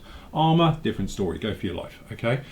But, you know, like he was saying, it seems to be that it's become a fashion, everyone seems to do it, you go to model shows, everything's kicked in, you know, you don't get a nice clean looking sharp model anymore. But anyway, post and pre-shading, both of them I think I like. Now again, I'm going to be in the corner here because people talk about black basing, you don't need to pre-shade and all the rest of it, and it seems to be, it started quite a rift on the internet. I'm lucky I just don't get involved with these things, but people started to say that, you know, it's not right and it's unnatural and you should be doing it like this and you should be doing. You're forgetting we're modelers, it should be how you want it. You know, at the end of the day, it's your model. If you want it to look very heavily weathered, then you should do that. If you want it to look just normal clean, you know, if you're a faster builder and you're not really worried about weathering, you could just build a clean, nice aircraft and all the rest of it, or tank, or whatever it is, train, JCB, you know, car, bike, you know, and all the rest of it. But certainly from my point of view, when I'm doing modeling, I try and do things differently. So, you know, I might do one model, it's like quite heavily weathered and got chipping on it and all the rest of it. The next one might be just a standard weathered look. I might go for something to push my thing, like the Ducati bike. I still maintain I learned more doing that model last year than I've learned in the last 5 years, because I mastered my thing of glossing. Okay, and I've come away and I wanted that to look like a mirror showroom finish, because in some ways I think that's harder to do than painting it and weathering it, because you could do that bike in a normal flat colour, because they do a beautiful black scheme with it, but it's not exactly going to push your levels of doing gloss work and that, because it's a flat finish. So that's easy, anyone can just spray down matte paint. But the thing is, to have it as a mirror and to push your limits, everything's got to be perfect with it. And that was one of those things. I came away after doing that bike and thought, yeah, that's great. But that's the thing. Everybody has their own different ways of doing it. I prefer pre-shading. From the point of view of doing this one, obviously we're doing it as a black base. Would I do it again? Never. You know, to me, it's not a waste of time. It's just, it's a long, laborious job. And you've got margins for error are extremely small. Okay, so the thing is, when you're doing something like that, if you're doing black base and you suddenly cock it up and go too much, okay, you've lost all that work. But you've put a lot of time into it, whereas if you do in pre-shade and you've lost it, well, never mind, you've only squirted around some lines and done it. Okay, but I find from my point of view personally, I prefer pre-shading. I'll do my paint work, we'll do some fading back, maybe some sanding work on it, you know, and then post-shading as well. So I might, with this particular one, I'm probably going to post-shade it. So we're going to go back in and we're going to do panel lines and do various things to it to really accentuate the details and to bring them out and make it look worn. You know, I want this thing to look flat, dead flat. It's had a hard life, it's done lots of missions, and it's going to look nasty. At the moment it will look quite nice, but trust me, once it's done, hopefully she's going to look a complete flat, worn out old aircraft that's seen too many days, okay, and all the rest of it. But the thing is with that, post shading, pre-shading, it's horses for courses. At the end of the day, do what you think is best for you and what works for you. And obviously with yourself, you like doing the realism look and everything else like that, then, you know, knock yourself out. You'll get another guy who doesn't weather anything and has just clean aircraft, you know, and all the rest of it. So I really think it is a personal choice. Personally, I'm with you. I like to see a nice weathered aircraft, because I think from a point of view it moves us just away from the die-cast community, the mahogany community and all the rest of it, because we can put our own stamp, because anybody could just paint a model like now. I could unmask that and we'll just do the black, unweathered, everything else like that, put some decals on it, and it would look like everybody else's model. You know, you could get 10 people to build it, they will all look identical. But you say to them, right, now everybody weather it and do what you like, you will get 10 completely different looking aircraft, because people have their own way of doing it, their own techniques, their own styles and things like that. And that's the beauty of the hobby. You know, sometimes you go to model shows and you'll see a particular sort of model that year, okay, that everybody's into. You will see it lovely because it's different each way round. But you get the ones who do the standard, just a paint job on it, they all look the same. But you get the guys who do the weathering on it, you'll get one that's far more weathered than another, you'll get one that's, you know, got looks like been through hell and back, you'll get another one that's just stained up a little bit and got some staining on it and some light fading, and it'll look great as well. But the thing is, I wouldn't disagree with any of the models, you know, because it's personal to the modeler who's done it. See, I'm well on a rant today. I'm on a form. Okay, Mark. He says, hi Phil, been a member for about a month and now loving the site. It's really helping my modelling skills. I get to a level I never thought I'd be able to achieve. All the guys and the girls of the forum are such a great bunch and very helpful. Yeah, but don't tell them that. Their egos are big enough as it is. Okay, my question is about painting 3-color camo. Well, all right, sort of. All right, your F-16. The camo scheme for an F-16 Edard, the Top Gun Falcon's special edition reboxing of the kinetic kit. I've not attempted this before. My only experience so far of World War II British and German aircraft. What's the best way to tackle this kit? I know that there are lightest colour goes first and the darkest, but other than that, I could really do with some advice, please. Should I still pre-shade? If this is the sorry, I'm trouble reading this. yes, I'm hating the glare. That's better. Sorry, where were we? Should I still pre-shade? If so, how do I prevent it from getting totally covered so it still shows through? In the case of forgetting to pre-shade and use post-shading and mottling bleaching to weather the paint. The scheme I've chosen is the wraparound pattern in 3 shades of brown, shades of the brown. I've got the paint already, Mr. Hobby Boss Acrylics, but the colour callouts recommend for 3 types of finishes, i.e. flat, satin and gloss. Is this usually and will be the final varnish coat make a difference from the paints looking uniform? Sorry, try to keep this short as possible. Fail. Thanks again. Keep up the great work, Mark. Right, okay, when you're doing 3 colour camos, we've got loads of videos on them before, but what you're going to do, personally for me, because it's going to be, you know, you're on about doing this particular scheme you're talking about, it's the special edition. Is that the one with like the Spitfire on the back of it or something? If it was the greys, let's assume, I'm not sure the scheme you're doing, if I'm honest, okay? I'm just looking through to see if you had a link on it. You haven't. But the thing is, if you were doing a grey scheme, I would definitely appreciate it. I find that would be brilliant and all the rest of it. Easiest way, have a look at my F-16 videos or look at any of my videos with grey aircraft on it. So A6, F4, the Harrier fleet, F-15 even, all the rest of it, okay? And you'll see me talk about over thinning the paint. Now the reason you over thin the paint when you're putting it down, if you're using Vallejo or something else like that, or even the gun stuff, I think a couple of them are done that we've done in guns, is you over thin it. What happens is, as soon as you put the paint down and you put it all over your model, okay, as soon as it disappears, you stop, okay? So when you've lost the pre-shading, you stop. You'll find when it dries, it will come back to the perfect level where you can just get a hint of a darker grey around the panels and all the rest of it, and around anywhere you've done your pre-shading. And then what happens is you will continue that theme across the rest of the model. But when you're into the dark colours, like we're talking green in here, to be honest, the marbling effect and motley effect on black base doesn't work on dark colours because it's just too high contrast. If it was a lighter green, or certainly greys and stuff like that, then obviously it would work really, really well. But when you're talking the dark green, there was no point because you can't really see it. The brown underneath, you can see it, okay, so that's the thing. But you're really going to be starting to work your way through. But the trouble is, when you start getting the overlap between you've done the light grey and you're going to go on the dark grey and then you've got the darker grey again on top, that area you're going to lose your shading. So what I would tend to do then is then overcompensate your bleaching effect. Now your bleaching effect is basically, you've done your model, you've done that particular colour, we talk about it on this one, even on here. You're going to go back and you're physically going to lighten the paint. Now I would lighten it with a grey, okay, because a grey doesn't give you that automatically sort of bleached look to the paint which overdoes it in scale, okay? It's a slower process. So use a dark grey, couple of drops into your mix, re-thin the paint so it's totally like thinners, it's very thin, and you're just going to go around and just accentuate either centres of panels, panels in their entirety, or edges of panels, whichever way you want to do it. That will break everything up and just make things look worn and worn down and all the rest of it. To be honest, I've still got to do the green one on this at the moment. That's just the dark colour. Shortly after I film this, I'm going to go in and going to do the light colour on this one. But it's just a way of breaking up the paint and breaking up the overall look of it. And that's the trouble. When you're dealing with a grey aircraft, it's going to look like a grey brick unless you break up that thing. So by using pre-shading, which will give you a dark hue on all the panel lines, which then works with a wash. You need a wash really, and it makes it all pop, okay? And then obviously by lightening up the panels, you get that sort of difference in tone and colours on your models and all the rest of it.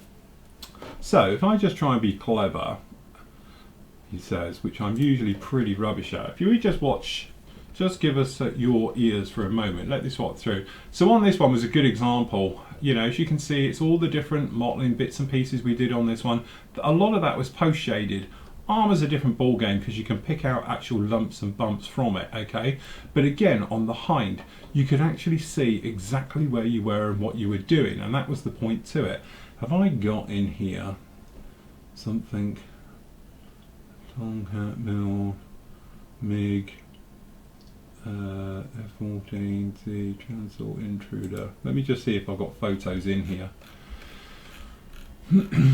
This is just the thing, the build of it. I'm just hoping we've got the bigger pictures. But as you can see, this is literally a lot of this streaking stuff and all the rest of it is wash and pre-shading. Okay, and that's literally showing through things coming through. And then what we did, just to really make these darker areas all on this one, is to go in there and do post shading, which is afterwards, which is you're literally just flicking dark colours over everything just to break it up and make it look a little bit over the top. But you might see the little bits in the middle down here. It's just to break it all up and stop it looking like a brick, and that's what I call it, the brick look, because it's just too solid. But the idea is everything should seamlessly blend. You don't want it to have it where it's really, really dark. But here you can see this is the actual pre-shading underneath the paint. And it's right the way down because these are all done with it as well and all the bits and pieces. So it is just that thing. But in here, these marks coming here, that's pre-shading, just bleaching through. But you use it to your own extent. Here it's very dark because that's how we wanted it, because it would have picked up dirt. Other areas, I don't know if I show any underside shots on here, because it's white, it comes through. But hopefully you can see most of this is actually pre-shading. Very rare I'll go in with post shading, and if I do, what I tend to do, I'll go in after it's had a wash and all the bits and pieces, that I'll go back to the model and then I'll start actually picking out centers of panels with the original color, and then that will lighten it up again. So down in here, I don't know where it is on some of these, but I've actually gone in and just done little bits in centers of panels and things like that, just to actually sort of lighten it up again and give it sort of more contrast. But it is just that thing of physically breaking it up at the end of the day. But again, with all weathering and the bits and pieces, it's personal choice. If you like a certain way of doing it, if you don't like a certain way of doing it, it's what you get used to. Okay, but you're talking about 3 shades of browns and things down on there. As I say, I don't know the scheme, but you'll use the same technique all the way through. So if you're lightening up a brown, definitely go in there with a tiny bit of grey. We did it on this one. To be honest, that's the colour I lightened up the grey underneath. A bit of XF53, 2 drops into, I think it's 5mm, lightened it up. Centres, I didn't do centres of panels on this one. Sorry, I'm going to sneeze. I actually did. Sorry, knew that was coming. Everyone's got headphones on now, it's just blown their heads off. But what I did was on this, I'd actually done the right hand lower edges of each of the panels on all of them. Okay, and then what I'm going to do is I'm going to darken up the other side. Little technique I'm just trying, playing with. Might work, might not. But again, it's part of the hobby. Just enjoy it, work your way through it, just like that. Okay, so what else we got? Crikey, got loads of questions. I didn't think we had this many. Okay, Alan, Phil, when I gave up modelling in the late 70s, the choice of models... Sorry, I have to go back to this way. Okay, the choice of modelling glue and paints was very limited from Airfix Humbrol. Seemed to corner the UK market, as I remember acrylics were a thing of the future and enamels paints did the job as we knew nothing else. I came back into the modelling a couple of years ago and started where I'd left off with Humbrol glue, enamel paints, and I soon learned that there are many other good modelling products to be had. I converted to acrylics and replaced my paintbrush with an airbrush. I persevered with the Humbrol, but found it hard to use in many different ways. I soon got to love Tamiya Vallejo Model Air, which is now goes on my paint of choice. So in your opinion about Humbrol, where have they gone wrong? And it would be nice to use a homegrown product. Great, informative and entertaining site. That's a good one. Looking forward to the paint discussions. Okay, this is the thing. It's really hard. I think where Humbrol went wrong is they got complacent. They were quite happy to knock out these tins in the same colours year after year after year. They forgot that the rest of the world was moving on. And I always say, if you want to look at the future, you look at the Japanese market. They are the future because everything they do becomes mainstream later on. And I think things like acrylic, obviously they jumped on it extremely early. I know there's lots of laws in Japan with chemicals and their usage and storage and stuff like that. So by doing acrylic, okay, they could get round it. But what they cleverly did was, and Tamiya and the gun stuff are all sort of the common ones to this isn't actually an acrylic, it's a synthetic acrylic. This will still blow up and burn and all the rest of it, which tells me it's not acrylic, it's not water-based. but from a molecular point of view, it's an acrylic. It gets around all the licensing and the problems and everything that goes with it, okay? But the great thing with their stuff is they took a product and they've refined it and refined it and refined it until we've got something that goes very smoothly through an airbrush. The paints are always very consistent. You can buy any bottle, you'll never have a problem with it and all the rest of it. And that is the thing. I think Humbrol were just so complacent that, oh yeah, that's fine, just keep chucking it on your model, all the rest of it, and that's where they went wrong. And then I think it was probably the late 90s, early 80s, they got swallowed by the world market because other companies were coming along and they were offering products that were specifically designed for an airbrush, for instance, that would work equally well airbrushed like Tamiya or being painted by hand, okay? Obviously acrylics are a nightmare by hand at the best of times, but they will do it, all right? And then other companies suddenly became, the European companies became very big in the UK. Vallejo were one of the first ones that I know of into the UK on a mass market scale. They got the distributors in place and all the rest of it, and all of a sudden we sort of had the normal Vallejo model colour stuff, and then the Model Air stuff came along and it was like, it's designed for an airbrush, and it just cornered the market. All this time, if I'm honest, Humbrol have just, do you want your tin? You know, and they just stuck with the tinlets. They did have a go crack at doing acrylics, but to be honest, they are terrible and awful. And again, they had a rebranding and all the rest of it, and it was like, oh, these will work with an airbrush. No, they won't. It's the same stuff in a different bottle, you know, and all the rest of it. That's the problem. You know, they don't seem to refine their product. You never hear of Humbrol releasing a new type of anything, you know, and all the rest of it. Their products are the same that were really being done in the 70s, and that is the trouble with it. And I think, unfortunately, they're too far behind. You know, I can't imagine them now pulling it out of the bag. Unless they're going to bring out a super paint, you know, a super metallic, you know, acrylic, which we're still waiting for that unicorn paint that's hard as nails and sprays and gives a magical luster. If they, you know, do that one, then fair enough. But again, the colouring as well, it was always generic colours. There was no specifics like we see in our range here. You know, there was nothing like this where you had aircraft sets and they were colour matched to all the different ones you want to do and all the rest of it. They were always just generic colours that you would have to take 10% of this, 20% of that. Modelers hate that. We just want to take it off the shelf and go with it. So that is my thing with that one, and why you will never see a Humbrol product here. In fact, I don't think I actually now own a single Humbrol product. I might have a paintbrush actually. Probably not actually. I don't know. Yeah, because even I must admit I have one of their old masking ones, masking fluid, and it had gone to a solid rubber block where it was so old and I hadn't used it, unfortunately. Okay, Fraser. Hi Phil, can you use Vallejo World War II gaming paints on 1/35th scale model kits, or is it more of a wash? To be honest, without knowing exactly what the paint is, Fraser, I wouldn't know. But if it's a paint, in theory, you could use it on anything. I don't know. I'm thinking perhaps Vallejo's done a set, something like this, perhaps, and they've called it. I can imagine not. If they're describing it as a paint, it's a paint. Obviously, Vallejo do a range of washes.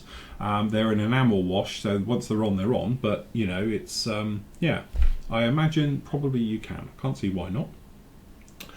Okay, so Phil asks, this is Phil, who's our new guy. We did a welcome thing for him. Hi Phil, what would you recommend for slow and to practice your paintwork with an airbrush? I mean post shading, highlighting, accentuating details. I saw many examples, but can you give me a summary? My second question is, how and where do you get styrene sheet for practicing? Thank you, Phil. Okay, not too sure of your first question, but I would recommend a buster. Where is he? I've lost him. Here he is. I would recommend a buster. Everybody should have a buster. And I know this is a brilliant, and you don't need anything this big and all the rest of it. It's just that poor Buster's still getting abused. We should have a burning of him or something. But yeah, it's one of those things. I'm guilty because I don't do it as much as I should. When I used to be doing and cutting my teeth for doing this job in the early 90s, I used to spend probably a good couple of hours every week, and I'd try something new, something perhaps I'd read or seen or something else like that. I think I'll have a go at that, but obviously I'm not going to do it on a good model. And to be honest, I had an F14 Rebel 1/48 scale Tomcat, the D, and if everyone's built that kit, you'll know why it became Buster. It's a horrible kit. Anyway, I would then sit down prime it with a can of Halford's car primer, let it dry, and then I'll have a go at something. So it might be like re-riveting, rescribing, but usually it's something paint based. So I might try a different type of technique just to have a go at. And I do believe it's probably what pushed me along in the early days, because as I say, I bought the odd magazine, but nothing really. The internet wasn't around then. You have to go to the library when I was that age to go and get it, and all the rest of it. So it was just a way of trying new techniques, seeing what would work, seeing what wouldn't work, and various things. And I think that's what I cut my teeth on, of learning the hobby the way I did, by just having trial and error. And I think it's one of those things, people tend to, you buy a kit, you've got your kit, and you're thinking, right, okay, you don't want to mess it up, you don't want to bugger it, okay? So at the end of the day, you're terrified about trying something new on it, which is, you know, obviously very amiable. Well, yeah, I wouldn't want to ruin my best model either. But if you have then got a buster or something as a trial thing, you can then do all your different techniques and have a go and just see how it actually works out, what works for you, what doesn't, and all the bits and pieces that go in between it, okay? Without the fear of wrecking anything. And at the end of the day, like poor Buster will get here, he'll just get another coat of grey paint right away over him, and away we go, unless we burn him like some Viking death, okay? And all the rest of it. So that is the point. That's what I would go with. I'd highly recommend just having a model where you can play, test, and it doesn't matter, you know, and that's what everybody should have. Everybody should have a buster. Your second call, as you rightly mentioned, is, and I have a sheet here, is a sheet of styrene for practicing your airbrushing. I greatly, you know, all too often, I know I say about it, and I'm not picking on anyone before everyone thinks I'm having a dig, but you see people demoing airbrushes online, and you always see them spraying on paper. Yeah, well, that's brilliant. That tells absolutely nothing, because everyone knows paper just absorbs. What you want to know is what it'll go like on a hard surface, like a model. So by spraying on styrene sheet, you can see exactly how much finesse and control it's got. Spraying it on paper towel just useless, okay? So, and that's the point. But also, like when I do my training things here in the bits and pieces, everybody gets a big sheet, bigger than this to be honest, they do the big ones, of styrene, and they practice and go at it like that. The reason I say about using these is, it makes everything 10 times worse than it really is, okay? Because when you're spraying a model, it's very fine. We've got a wing there, we get the wing twice in here, okay? But when you're doing it on here, all your mistakes are magnified. So this is a good way of looking at yourself and seeing how you spray. And the guys who have done the course now, which is quite a few of you and all the rest of it, will know how terrible it looks when you're doing it, because everything looks awful. But the whole idea of it is so you can see in detail where you're going wrong. Because it's magnifying everything. So you can see, all right, I was too wet there. You can see that I had spatter in there. You can see that obviously I was all over the place there. I had no control. And that's what it's all about. Because when it's on here, everything then is obviously gets sort of, you know, shrunk down. You don't see all those little errors, but when you do it on here, you do. Okay, and that's why I say about it. The thing is, styrene sheet can be very expensive, so what I'd highly recommend is going on something like eBay and buying 0.5mm. This is a 1mm, this is really thick, but you can actually buy 0.5 on there, and you can buy, I think, to be honest, I haven't done it for a while, so don't quote me totally on it, but I think it used to be something like 10 A4 sheets of it, so we're talking, you know, a piece of paper size, and it was, I don't know, I think it worked out around about 35 pence a sheet. Of 5mm. You can go thinner again, you can go like 1/4 mil, and they're a little bit cheaper, or you can get like 20 for the same price and the various things like that. But it's dead handy, and to be honest, for scratch building and stuff, although this has got paint all over it, I will still chop it all up and I'll use it for scratch building. So that is the thing, and I've probably got lumps of it down there, so I've got tons of it down there in various forms and stages, okay, and that's it. But I think it's a great thing to take a step back and have a go. And to be honest, when I'm testing paint, that's why I do it on those, because that gives you a huge look. Using it on a buster or something else, you can't really see, and certainly paper, you're never going to see it, but on styrene sheet, it gives you a clear, exaggerated, magnified look of exactly what's going on with the paint, with the thinner, with your airbrush, with your technique, or whatever it is with it. So there we go. Michael, we must be getting close. It was 2 hours ago. Hi Phil, good to see you feeling better. My questions are, what is the difference between fluid retarder and flow improver? And can they be used with model air? Is that Sunny Grey with a number to get a smoother finish? I mainly do Israeli Defence Force, tried some MIG paint and got a very rough finish to it. We did have it up. Okay, flow improver. This one here is like, as you say, I describe it like an oil. that goes in, and that's what slows everything down like that. Okay, it basically just makes everything smooth out and goes. The retarder is slightly different, okay, because the retarder physically slows down the drying time. Okay, so it just makes the paint more workable for longer. Now, the difference between flow improver and retarder, as it says really in its name, this will give you a smoother flow to your paintwork and all the rest of it. Okay, it should smooth out the paint, and from my point of view, I use it over a retarder because I still want it to dry. I just don't want it to dry as quick, you know, so that's it. So if you use a retarder, your paint will stay, depending on the thickness of your paint and obviously how much you put in, it will stay wetter longer. What I need my paint is just to flow better, okay? It will stop it drying on the tip and all the bits and pieces like that. But again, it's a little bit personal. It depends on the paint you're using and everything else. It is worth, for the price of it, you can get smaller ones than that, I think, just 2 little ones. And Vallejo do them as well. You can actually buy, I don't know if it's a retarder they call it, but basically it's the same thing. It will just slow it down. It's like a mini version of this. A couple of drops in your paint and you'll be good to go. If you are suffering from gritty paint, then yeah, definitely give it a try and it will smooth things out. But say a retarder will physically slow down the drying time of your paint. Okay, that's what it's doing. It's giving you more work time, really. Where a flow improver will it will dry as quick as normal. It's just that when it's going on, it just should go on smoother. It's like oiling the wheels versus slowing it down. That's how the only way I could go with it. Personally, I prefer flow improver rather than a retarder because, as I say, a retarder, if you've done particularly thick paintwork, you'll find you can't touch it as quick being acrylic. Hopefully that makes sense. Okay, Paul.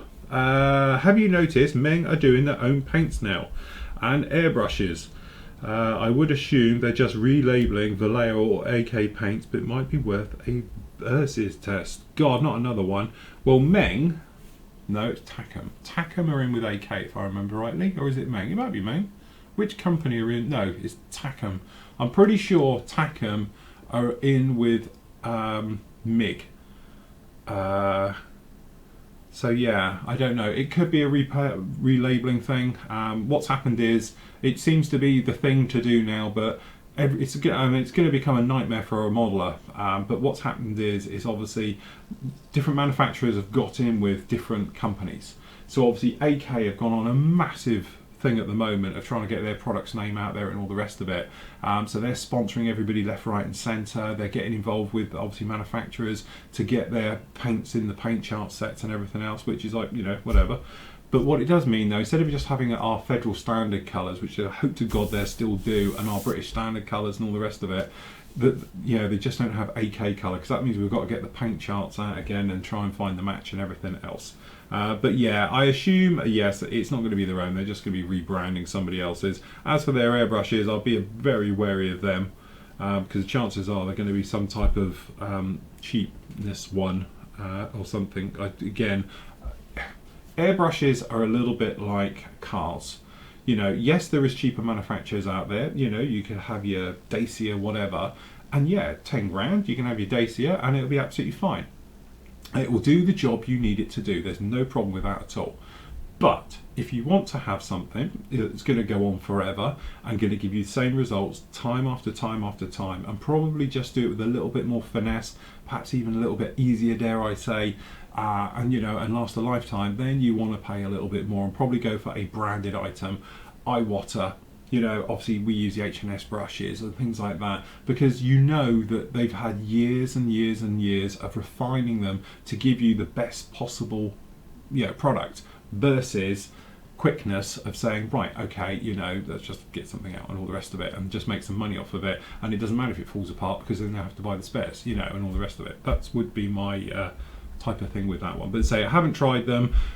I'm very aware. I know we're having paint week here, and one of the thing is I don't want to mention and slag off companies that do paint and all the rest of it, but 2015 was the year of the paint, because we saw more manufacturers suddenly kick off and do it, but you're all still doing the same bloody colours, and it's like everybody then feels obliged, oh, I'm going to go out and buy the entire range of something else, and it's like, I'm not going to jump on the bandwagon here. I've got the colours I use, I've got the colours I like, I'm sticking with them, but I'm never moving. So that's why I didn't go around certain routes. And some people's paints, as we mentioned before, work a lot better than others, shall we say. So that's why I was keeping well out of the way on that one. So I don't know about doing versus test on paint until somebody brings out unicorn paint that, you know, is like perfect. Then I will get involved with it. But for the minute, everything seems to have an Achilles heel, shall we say. Okay, Josh says, got my first ship in a while and was wondering what would be the best way to paint it. Should I do the superstructure separate or the ship as a whole? Right, well, you didn't say what ship it was. My thing to that would be, it depends on the deck colour.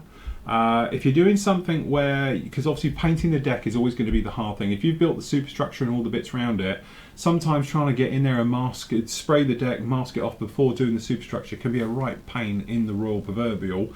If you were talking things like the 350 scale Tamiya stuff, which I've done a lot of in the past, what I used to do was I would build the superstructure separate, do the deck separate, do the hull separate completely. So you'd have the hull, then I'd put the deck and it's painted, then I'd put the superstructure onto it. So all of those were painted. Then I'd go around and do all the details, mainly by hand, to be honest, like dry brushing, weathering, washes, stuff like that, as a whole, so it all weathers together. But it just depends on how easy it is to get to the floor, the deck, because if it's a pain to, you know, mask it up, it's so much easier to do it as a separate, and then paint the other bits, and then plonk them on top.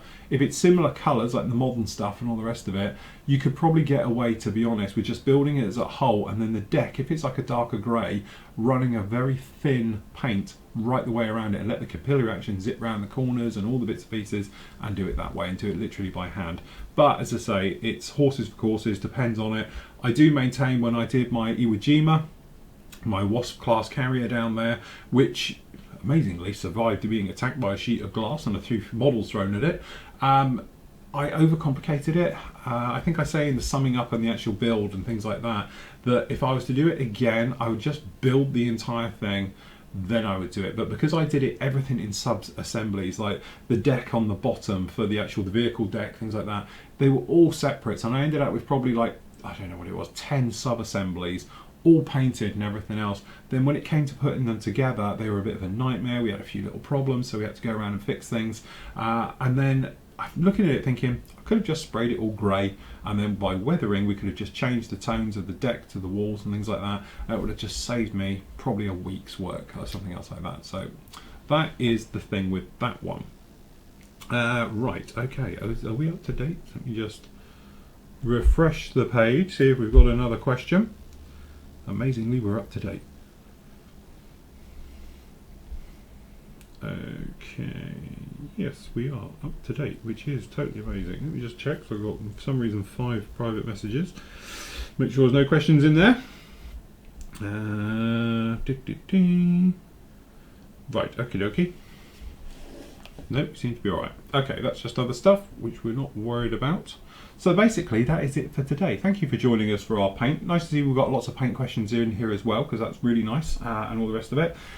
This one video you're watching will go up tonight. Tomorrow you're actually going to get the next part of the bomber, okay, which is going to be talking about putting the green coat on, masking. We look at masking tapes and everything highly in detail. We talk about masking up as well, so if you're ever wondered about doing hard edge camo and things like that, we can go for it. I am just about to go and bleach out this thing, okay, so we can bleach out all the green stuff, unmask it, check it, happy with it, then we can actually mask off everywhere, get the black coat on, and then we're going to come in and do the yellows and the various bits and pieces like that. So exciting times with that one that's pushing along. The airliner, a couple of people asked about the airliner. To be honest, it's gathering dust. She is sat here, she is all ready. Literally, I'll be honest with you, I'm not happy with how the engines come out, because when I polished them, they're like, yeah, they don't really like it. So I'm actually going to strip them back, I think, and repaint them white. Apart from that, everything else is ready on that one, so we can get on with the bare metal foil, which we'll probably do Monday, Tuesday-ish next week. I'm pushing through, but hopefully both of these will be finished by the end of next week, and then we'll be really pushing through then with the next big builds, which we have got the Osprey, and then we're into our super build for the summer, which will be the Fokker Wolf with everything in it. So thanks for joining me today. Thanks for all the great questions. Remember, post them up in the forum under the Ask Phil section. The next live one we'll be doing will be with you on Saturday with me and Steve. We'll be live. Hopefully we'll get the interaction all sorted. We're going to have to do some more testing, see how to get that all going. And then we can all get together on Saturday for a few coffees and a burger or whatever you want to do. And we can carry on with the dolphin, helicopter and everything else. And we can answer some more of your great questions. So until next time, everybody, happy modelling. Take care.